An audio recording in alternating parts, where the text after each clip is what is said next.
Have you ever asked yourself if a monster is born with claws and fangs, or if he is carefully carved, layer by layer, from a block of ice? The year is 1931, and the room is drowning in shadow. The only light comes from a single window, cutting across the floorboards like a scar. In the center of that light stands a man, tall, blonde, with a face that looks like it was chiseled from marble. He is holding a violin. His name is Reinhard Heydrich. He closes his eyes, inhaling the scent of rosin and old wood, and he begins to play. It isn't a violent song. It's Mozart. It is weeping, delicate, and mathematically perfect. As the bow soars across the strings, you can hear the vibration in the air. He hits a high note, sustaining it with a vibrato that is so tender it almost hurts to listen to.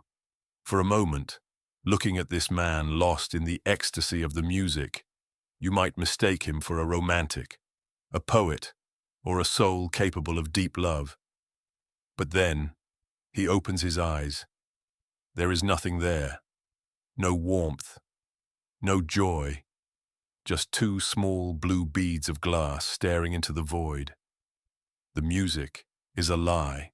It is just a mechanical function of his fingers, a way to organize the chaos of the world into something he can control.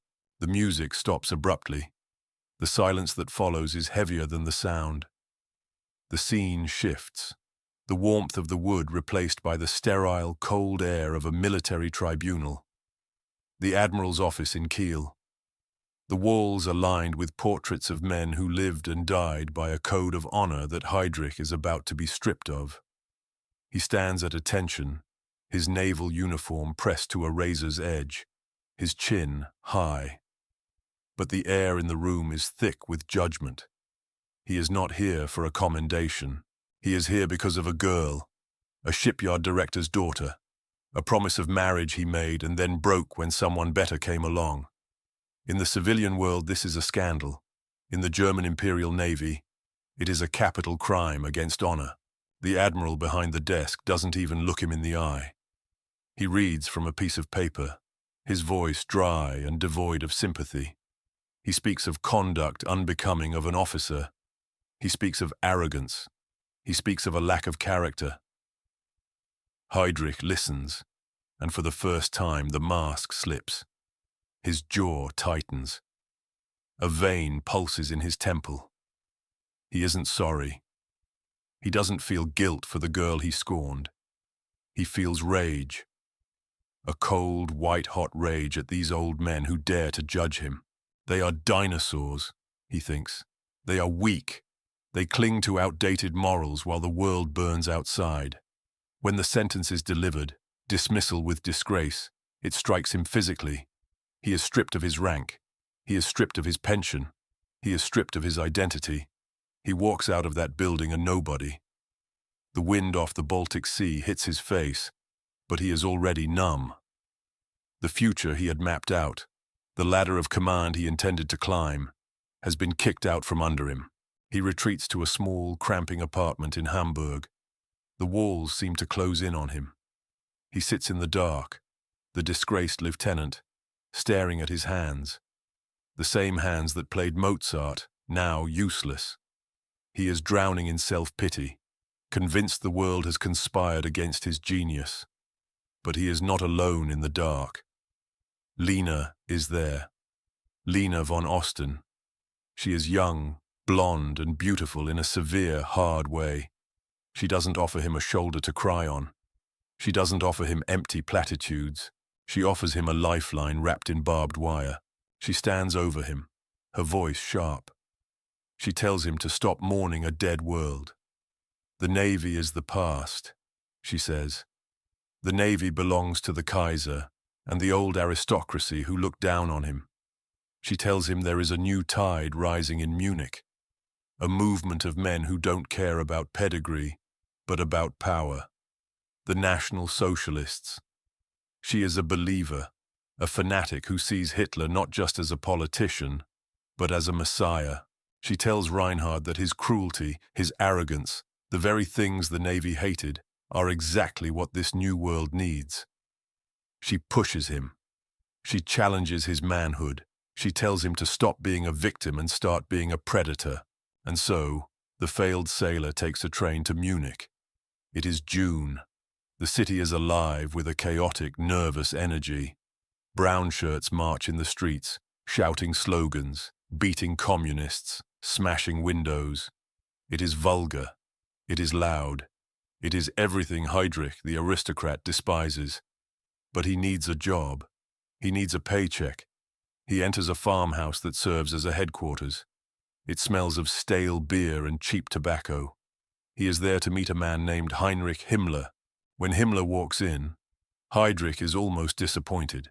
The man is underwhelming.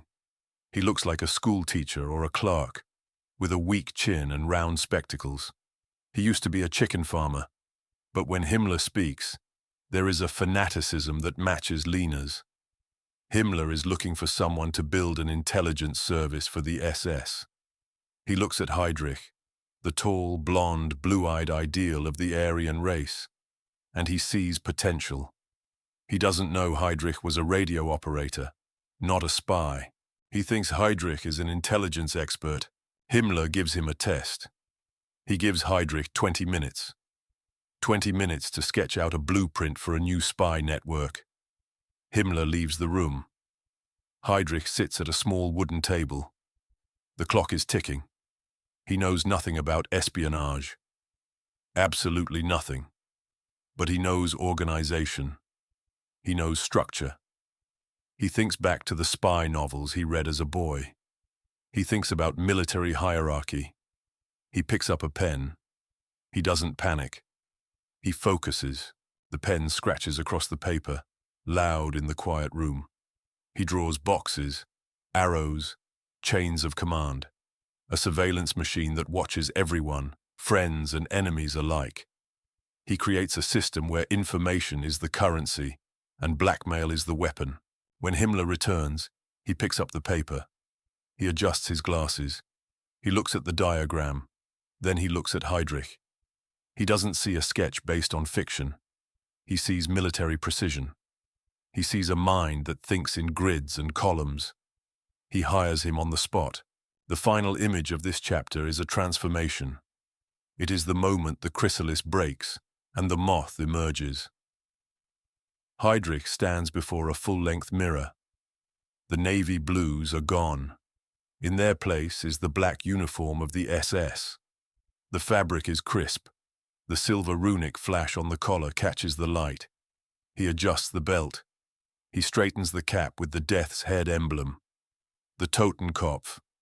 He looks at his reflection, and for the first time since the violin stopped playing, he feels complete. The uncertainty is gone. The humiliation is buried under layers of wool and leather. He is no longer the disgraced sailor. He is no longer the musician.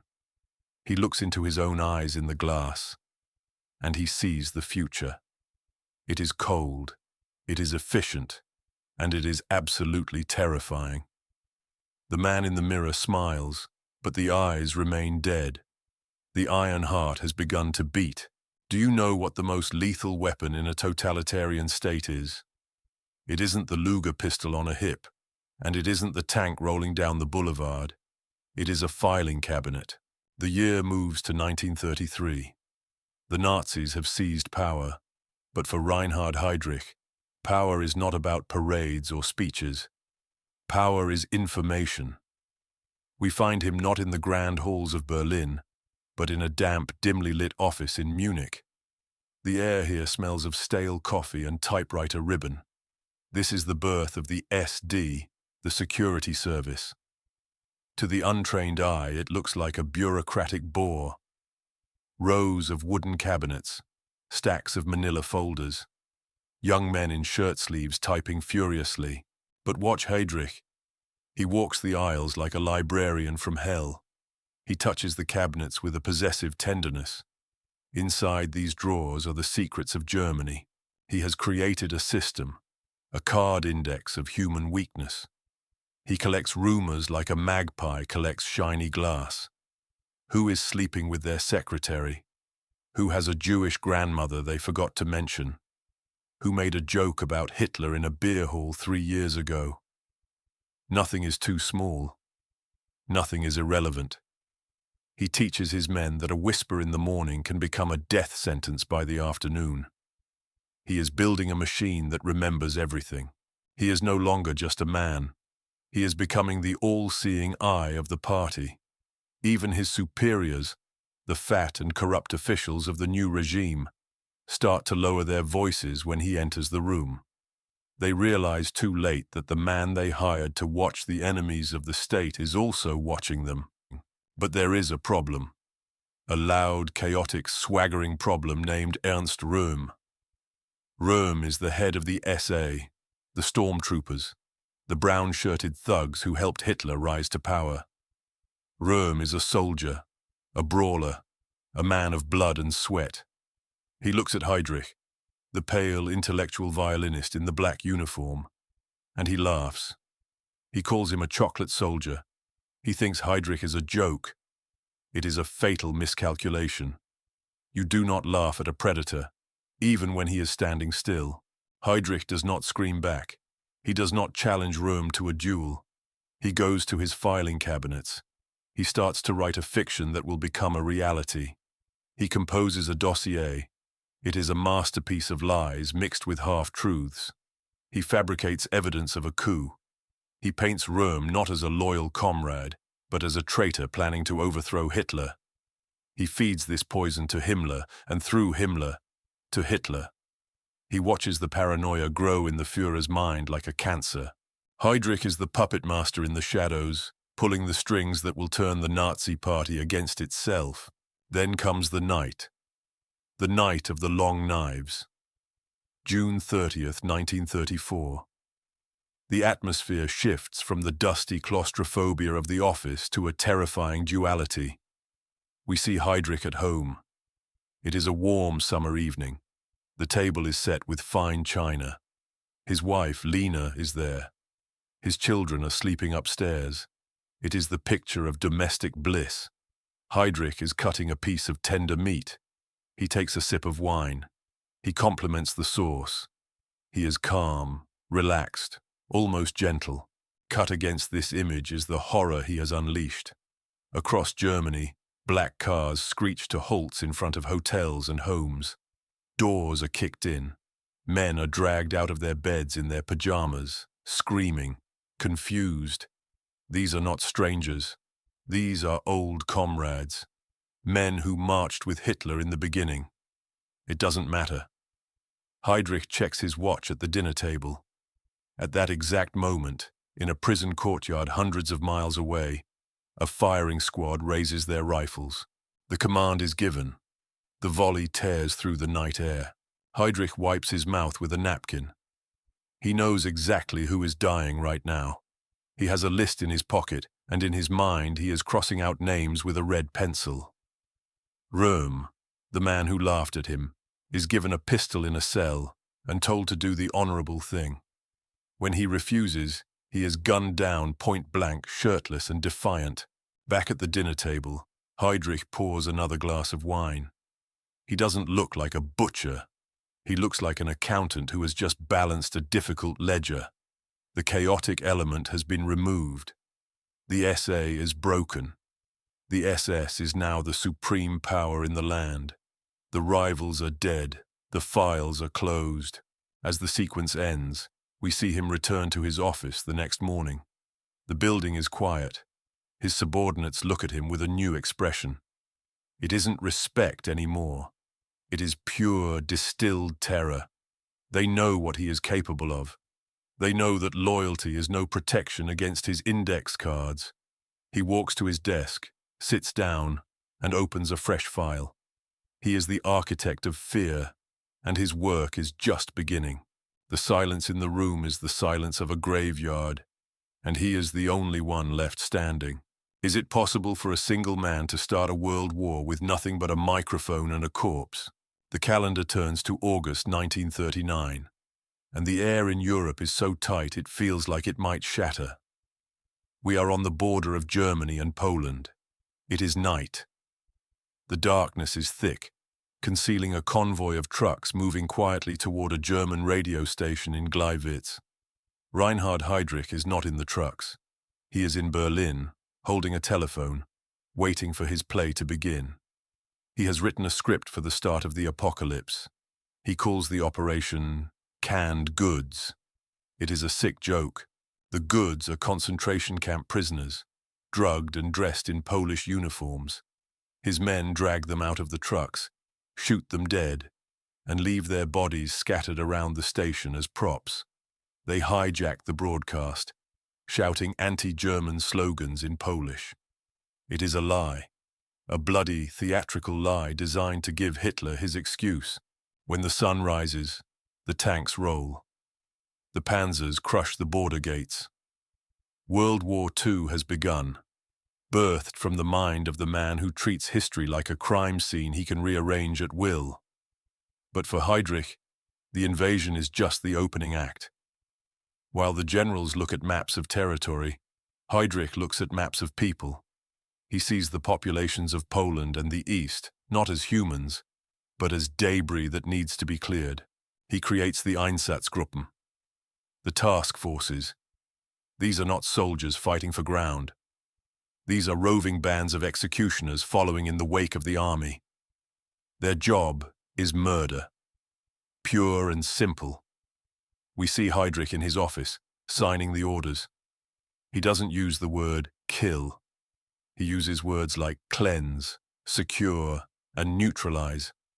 He sanitizes the horror with the language of bureaucracy. Then, he goes to see his handiwork. The scene shifts to the frozen mud of the Eastern Front. It is grey, bleak, and smells of cordite and rot. Heydrich steps out of his car. His boots are polished, his coat is leather. He stands on the edge of a pit. Below him, hundreds of men, women, and children are being lined up. The sound of machine gun fire is constant, a rhythmic, mechanical thumping. Most men would turn away. Most men would vomit. Heydrich watches. He studies the process with the cold, analytical eyes of an efficiency expert. He notices the flaws. Not the moral flaws, but the technical ones. He sees that the soldiers are drinking heavily to numb themselves. He sees the psychological toll it takes on his men to look a child in the eye and pull the trigger. He doesn't feel pity for the victims in the pit. He feels annoyance that the method is too slow. He thinks it is messy. He thinks it is a waste of bullets. Standing there in the mud, surrounded by the stench of death, he isn't thinking about stopping the madness. He is thinking about how to industrialize it. He realizes that shooting people one by one is archaic. He needs a factory. He needs a way to kill that doesn't burden the souls of his killers. This is the moment the seed of the gas chambers is planted. Not out of malice, but out of a desire for a clean balance sheet. But there is another side to this man, a side driven by a blinding, reckless ego. Being the puppet master behind the desk isn't enough. He wants to be a hero. Against the direct orders of Hitler, he climbs into the cockpit of a Messerschmitt fighter plane. He flies combat missions over the Soviet Union. He treats the war like a sport, a dangerous game to alleviate his boredom. He dives into anti-aircraft fire, laughing. When he is shot down behind enemy lines, he doesn't panic. He crawls out of the wreckage, evades capture, and walks back to his own lines. He survives, and this survival feeds a dangerous delusion. He begins to believe he is immortal. He begins to believe that fate itself is afraid of him. The sequence ends with him back in his office, the adrenaline of the crash fading, replaced by the cold weight of ambition. A document lands on his desk. It is from Hermann Göring. It authorizes Heydrich to make all necessary preparations for a total solution to the Jewish question. He holds the paper. It is the death warrant for millions, signed in ink. He places it in his file, next to his plans for the new camps. The wild pilot is gone. The cold administrator returns. He picks up the phone. The shooting squads were the prototype. Now he is ready to build the machine. The time for chaos is over. The time for the factory of death has arrived. Have you ever wondered what the absolute zero of the human soul looks like? It isn't a soldier screaming in the heat of battle, and it isn't a guard beating a prisoner in a dark cell. It is a group of well-educated men sitting in a warm room, drinking expensive cognac, and deciding to murder 11 million people without ever raising their voices. The date is January 20th, 1942. We are outside Berlin, at a beautiful villa overlooking Lake Wannsee. The world outside is frozen, covered in a blanket of pristine white snow, but inside the fireplace is crackling. The air smells of rich cigar smoke and polished wood. If you walked in without knowing the context, you would think this was a board meeting for a bank, or perhaps a gathering of university professors. These men are not thugs. They hold doctorates. They are lawyers, state secretaries, and ministers. They are the civilized elite of the Third Reich. And at the head of the table stands Reinhard Heydrich. He is the host of this luncheon. He smiles, shaking hands, playing the part of the gracious diplomat. But make no mistake, he is not here to negotiate. He is here to dictate. He has summoned these powerful men for one reason only: to make them accomplices. He wants their fingerprints on the weapon he is about to fire. As they settle into their chairs, the waiters pour the wine. Heydrich taps his glass for silence. He begins to speak, and his voice is soft, almost melodic. He doesn't scream about hatred. He doesn't rant about blood. He speaks in the dry, sterile language of administration. He talks about logistical challenges. He talks about territorial solutions. He talks about evacuation to the east. He hands out a list of numbers. The men at the table put on their reading glasses. They scan the columns. 11 million. That is the total at the bottom of the page. It includes Jews from countries Germany hasn't even conquered yet, like England and Ireland. It is a shopping list of death. For a moment, there is a ripple of discomfort in the room. Not moral discomfort, but bureaucratic discomfort. A man from the Ministry of the Interior, Dr. Stuckart, clears his throat. He is a lawyer. He is worried about the legal definitions. He argues about who counts as a Jew and who counts as mixed race. He is worried about the paperwork, about the strain on the civil service. He is debating the legal technicalities of genocide as if he were discussing a zoning dispute. Then, another voice speaks up. Kritzinger from the Chancellery. He looks pale. He asks about the method. He mentions the shooting squads in the east. He says the soldiers are suffering. He says it is bad for discipline to have German boys shooting women and children in ditches. He isn't asking for the killing to stop for the sake of the victims. He is asking for it to be done differently for the sake of the killers. He wants a method that is easier on the conscience of the executioners. This is the moment Heydrich has been waiting for. He walks around the table, his movements fluid and predatory. He rests his hands on the back of a chair, leaning in like a consultant offering a brilliant business strategy.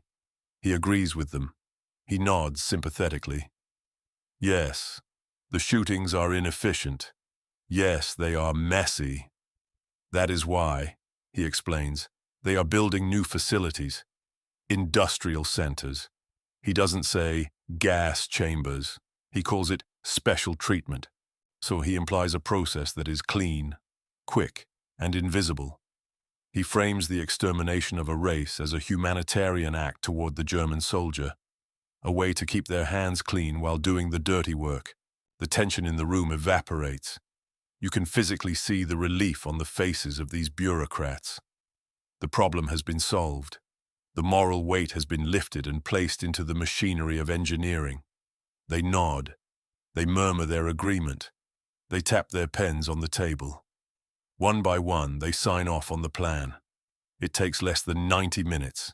In the time it takes to watch a soccer match, the fate of millions is sealed.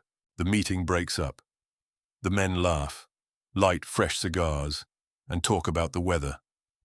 They have just authorized the greatest crime in history. And now they are hungry for lunch. They drift away, leaving the villa to return to their warm homes and their families. But Heydrich stays behind. The room is empty now, filled only with the haze of smoke. He walks to the window and looks out at the frozen lake. He is alone. Most villains in stories cackle or gloat, but Heydrich does neither. He simply looks satisfied. He feels a sense of professional accomplishment. The chaos is gone. The plan is set. The trains will run on time. The factories will open. He pours himself one last drink, holding the crystal glass up to the light. He takes a sip, savoring the burn of the alcohol. In his mind, there is no screaming, no horror. There is only the silence of a job well done. He turns away from the window, and as he walks out of the room, the camera lingers on the empty table, on the ash in the ashtrays, on the forgotten notes. The banality is the horror. The quiet is the scream. The iron heart has stopped beating like a man. It is now ticking like a clock, counting down the seconds for millions of innocent souls. Can a man become so powerful that he actually forgets he is made of flesh and bone? It is the spring of 1942. We are in the golden city of Prague. The spires of the ancient cathedrals pierce the blue sky, and the air smells of lilacs and fear. Reinhard Heydrich is now the acting Reich protector of Bohemia and Moravia. He sits in the Prague castle looking down at the city like a medieval king. He has crushed the Czech resistance with a brutality that has earned him a new name. They don't call him the musician anymore. They call him the Butcher of Prague. He has executed the Prime Minister. He has silenced the intellectuals. He rules with a strategy he calls the whip and the sugar. He feeds the workers well so they build weapons for Germany, and he kills anyone who dares to whisper a word of dissent. He believes he has tamed this country. He believes the Czech people fear him too much to lift a finger against him. This belief is his drug, and he is overdosing on it. Every morning, he drives from his country estate to the castle. He rides in a green Mercedes convertible. The top is down. Always down. He wears no helmet. He has no armed escort. He drives the exact same route at the exact same time every single day. His security officers beg him to change his schedule. They beg him to use an armored car. He laughs at them. He sneers, "Why should my Czechs shoot me?" He is so blinded by his own myth that he thinks he is untouchable. He thinks he is a god walking among insects. But the insects are waiting. On a sharp hairpin turn in the suburb of Liben, two young men are standing at a tram stop, Josef Gabčík and Jan Kubiš. They are not gods. They are terrified. They are Czech soldiers trained in Britain, parachuted into their homeland with a suicide mission. They are sweating in their heavy coats. Their hands are shaking. They know that if they fail, they die. If they succeed, they probably still die. But they wait. They check their watches. They hear the rumble of the Mercedes engine approaching. The car hits the curve and slows down. It is the perfect trap. The moment stretches into eternity. Gabčík steps into the road. He throws off his raincoat. He raises his Sten submachine gun. He aims directly at Heydrich's chest. He pulls the trigger. Silence. A terrifying metallic click. The gun jams. The cheap British spring has failed. In this split second, Heydrich has a choice. A rational man would scream at his driver to accelerate. A rational man would duck. A rational man would flee. But Heydrich is not rational. He is arrogant. He sees the assassin, and he doesn't feel fear. He feels insulted. He orders the driver to stop. "Halt!" he screams. He stands up in the open car, exposing his entire body. He draws his pistol. He wants to fight. He wants to shoot this insolent rebel himself. It is the ultimate act of hubris. He thinks he can win a gunfight against destiny. He is wrong. Kubiš, the second soldier, steps out of the shadows. He tosses a customized anti-tank grenade. It doesn't land inside the car. It lands near the rear wheel. The explosion rips through the quiet morning. It is deafening. The Mercedes jumps. Metal shrapnel, bits of the car's upholstery, and horsehair from the seat cushion are blasted through the chassis and into Heydrich's back. The butcher of Prague collapses. He falls against the hood, gripping his side. The smoke clears. The blonde beast is not a god anymore. He is just a man, lying on the pavement, groaning in agony. He looks at his hand. It is covered in blood. His blood. His face is twisted in shock. For the first time in his life, the equation hasn't worked out in his favor. The music has stopped. The invincibility is gone.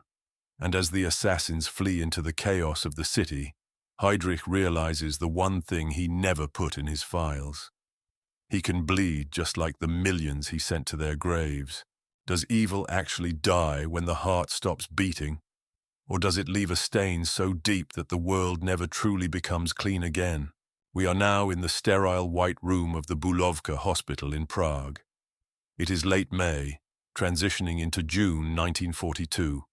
In the center of the room lies Reinhard Heydrich, the man who terrified Europe, the man who redesigned the map of the continent with blood, is now fighting a war he cannot win. He is fighting biology. The tragedy of his arrogance plays out one last time.